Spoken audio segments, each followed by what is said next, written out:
지점의 포트 전략을 살펴보겠습니다. 현대증권 불광 지점으로 가보겠습니다. 박광식 지점장입니다. 지점장님 안녕하세요.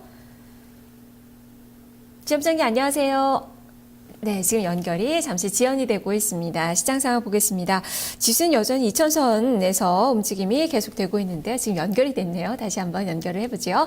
박광식 지점장님 안녕하세요. 네, 안녕하십니까. 네. 자, 먼저 지난주 수익률부터, 지난주 포트폴리오부터 확인을 해보겠습니다. 지난주에 IT 30%, 중국 소비주 30%, 건설 10%, 증권 10%, 현금 20% 이렇게 비중이 제시가 됐는데요. 자, 이번 주 포트폴리오 어떻게 바뀌었는지 확인을 해보겠습니다. 자, 이번 주 변화가 있습니다. IT 30%, 중국 소비주 40%, 증권 10%, 현금 20%로 건설주를 매도를 하고 중국 소비주를 10% 비중을 확대를 했습니다. 시각의 변화가 있으셨는데요. 포트 전략 말씀해 주시죠.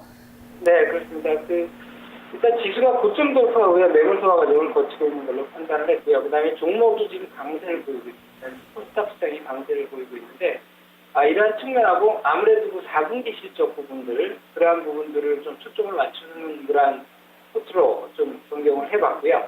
따라서 건설주 그동안 그 GS건설 보유하고 있었는데 54,000원대 투입을 해서 일단 차익 실현을 하고, 중국 소비주 쪽에서 그 메일 위협을 추가로 신규로 편입을 했습니다.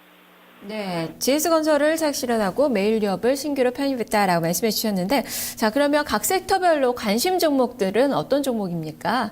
네, 일단은 IT 업종에서는 기본적으로 IT 업종 같은 경우에서는 좀 지속적으로 가져가야 될 것 같고요. 따라서 실적 부분이나 성장성 부분에서는 이제 삼성전자하고 LG전자, 그다음에 SK 하이닉스 기본적으로 관심 갖고 지속적으로 가져가고 있습니다. 그리고 중국 소비주 쪽에서 최근에 좀 약간 정체되는 그런 모습을 보였는데요.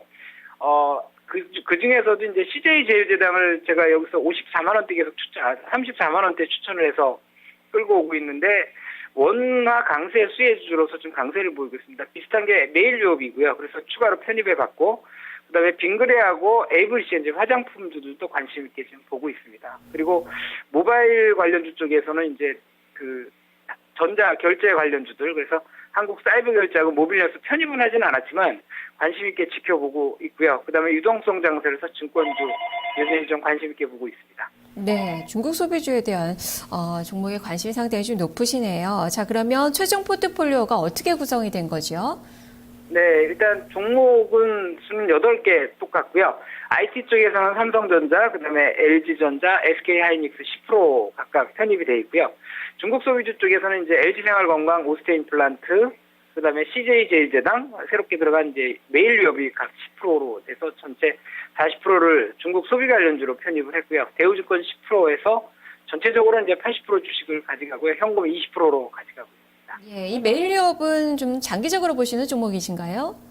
네, 장기적으로 보고요. 단기적으로도 일단 바닥권에서 지금 올라오는 모습 보이고 있는데, 그 실적이 4분기 실적이 좀 기대가 되고 있고요. 중국에서 이제 그 시장 확대가 기대되고 있어서 단기적으로 일단은 가져가고 중기적으로도 보고 있습니다. 중간에 매매는 하게 될 겁니다. 네, 알겠습니다. 말씀 잘 들었습니다.